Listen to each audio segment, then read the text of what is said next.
రాష్ట్ర అభివృద్ధి సంక్షేమ భవిష్యత్తుకు స్పష్టమైన దిశను చూపే విధంగా కోట్లాది మంది ప్రజల జీవితాల్లో మార్పు తీసుకొచ్చే ప్రగతి కోసం ఈ బడ్జెట్ను కూటమి ప్రభుత్వం రూపొందించడం చాలా ఆనందకర విషయం అధ్యక్ష. అన్ని వర్గాల సమగ్ర అభివృద్ధి లక్ష్యంగా 3,32,205 కోట్ల రూపాయలతో అన్ని రంగాలను బలోపేతం చేసే విధంగా ఈ బడ్జెట్ను రూపొందించిన మన ప్రియతమ నాయకులు ముఖ్యమంత్రి వర్యులు నారా చంద్రబాబు నాయుడు గారికి, ఆర్థిక శాఖ మంత్రి వర్యులు పయాల్ కేశవ్ గారికి, అలాగే కేంద్రం నుంచి ప్రత్యేక సహాయ సహకారాలు అందిస్తున్నటువంటి మోడీ గారికి, అలాగే పవన్ కళ్యాణ్ గారికి, వ్యవసాయ మంత్రి అచ్చెన్నాయుడు గారికి అభినందనలు కృతజ్ఞతలు తెలియజేస్తా ఉన్నాను అధ్యక్ష. మన ప్రియతమ నాయకులు ముఖ్యమంత్రి వర్యులు నారా చంద్రబాబు నాయుడు గారు ప్రజలకు గట్టి నమ్మకం అధ్యక్ష, విశ్వాసం కూడా అధ్యక్ష. బాబు వస్తే జాబు వస్తుందని యువత నమ్మకం, బాబు వస్తే రైతుల పాలిట వరంగా పోలవరం పరుగులు పెడుతుందని రైతుల నమ్మకం, బాబు వస్తే అమరావతి దేవతల రాజధానిగా వైభవం చాటుతుందని కూడా తెలుస్తోంది అధ్యక్ష. సభ్యులందరూ కూడా బడ్జెట్ లో అన్ని అంశాలు మాట్లాడారు అధ్యక్ష. నేను ప్రత్యేకంగా మహిళా సంక్షేమ అభివృద్ధి గురించి మాట్లాడదలుచుకున్నాను. మహిళల సాధికారతను రాష్ట్ర అభివృద్ధికి పునాదిగా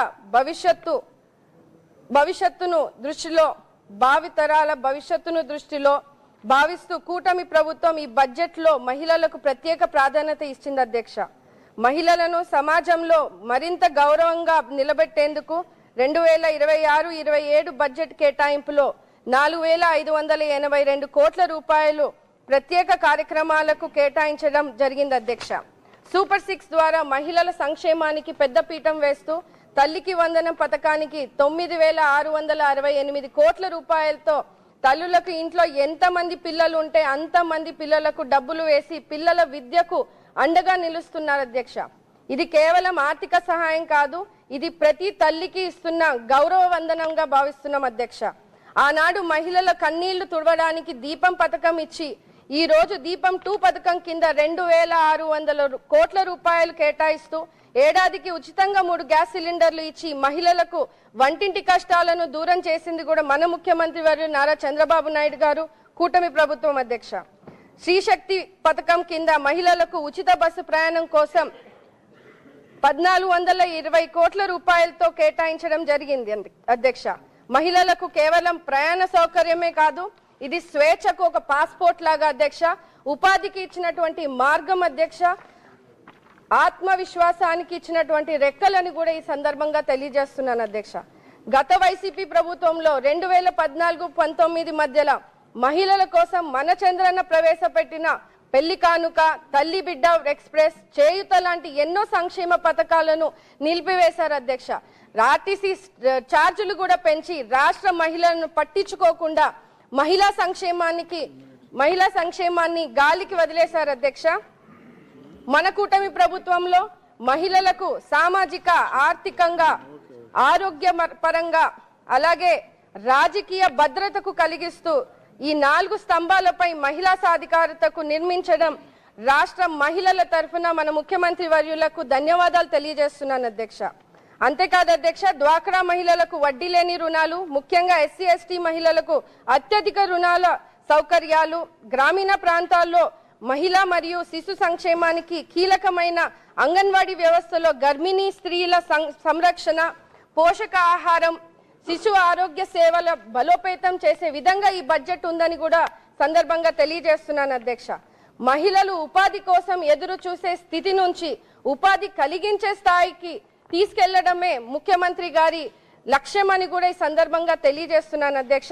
ప్రతి కుటుంబంలోనూ కనీసం ఒక్క మహిళా వ్యాపారిగా తీర్చిదిద్దే దిశగా 1 ఫ్యామిలీ 1 ఆంటర్‌ప్రెన్యూర్ లక్ష్యంతో కుటుంబ ఆదాయం ఒకే వనరుపై ఆధారపడకుండా మహిళలను కూడా ఆర్థిక భాగస్వామిగా మార్చే విధంగా అమలు చేస్తూ దానికోసం వ్యాపార నైపుణ్యం, మార్కెటింగ్ మద్దతు, డిజిటల్ లావాదేవీలపై అవగాహన, ప్రభుత్వ కొనుగోలులో మహిళల పారిశ్రామికవేత్తలకు 45% రిజర్వేషన్ను కూటమి ప్రభుత్వం అమలు చేయడం.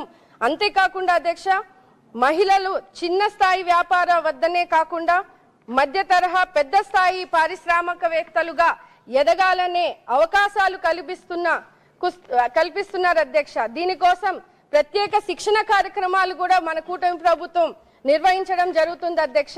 ఇది కేవలం నగదు బదిలీ కాదు అధ్యక్ష, ఇది మహిళలకు ఆర్థిక భరోసా, కుటుంబానికి స్థిరత్వం, భవిష్యత్తుకు ఒక నమ్మకం అని కూడా ఈ సందర్భంగా తెలియజేస్తున్నా అధ్యక్ష. ఒక రకంగా చెప్పాలంటే మహిళా సంక్షేమానికి ఆంధ్రప్రదేశ్ లో అమలు చేస్తున్న పథకాలకు దేశానికి ఒక కేస్ స్టడీగా నిలుస్తాయి అధ్యక్ష.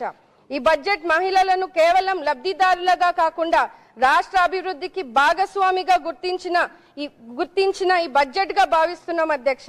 మహిళలను సరైన రీతిలో ప్రోత్సహిస్తే అద్భుతాలు సాధిస్తారని నమ్మి ప్రతి రంగంలోనూ వారిని ఓ అన్నలా, ఓ కొడుగ్గా, ఒక తండ్రిలా మహిళలను పైకి తీసుకువచ్చి వాళ్ళ కాళ్ళపై వాళ్ళే సొంతంగా నిల్చునే విధంగా మన ముఖ్యమంత్రి వర్యులు నారా చంద్రబాబు నాయుడు గారు అహర్నిశలు శ్రమిస్తున్నారు అధ్యక్ష. ఇది ఆంధ్ర రాష్ట్ర మహిళల అదృష్టంగా నేను భావిస్తా ఉన్నాను అధ్యక్ష. ఆన్ మై పర్సనల్ నోట్ అధ్యక్ష, మొన్న సభ ప్రాంగణంలో మహిళా ఎమ్మెల్యేలు అందరం కూడా ఒక గ్రూప్ పిక్చర్ కూడా దిగడం జరిగింది అధ్యక్ష. ఆ ఫోటో చూసి ప్రజలందరూ కూడా ఎన్నడూ లేని విధంగా అసెంబ్లీలో ఇంతమంది మహిళా ఎమ్మెల్యేలు ఉన్నారు అని చాలా సంతోషంగా వ్యక్తం చేయడం జరిగింది అధ్యక్ష. అంటే రాజకీయాల్లోనూ మహిళలు సాధికారితగా, అలాగే ప్రజాసేవలో కూడా మహిళలు రాణించగలరు అని నమ్మి ప్రోత్సహించినటువంటి ఏకైక వ్యక్తి మన ముఖ్యమంత్రి నారా చంద్రబాబు నాయుడు గారు. ఈ సందర్భంగా మీ అందరికీ కూడా తెలియజేస్తా ఉన్నాను అధ్యక్ష. This is the true example for women entrepreneurship of Chandrababu Naidu గారు అధ్యక్ష. ధన్యవాదాలు.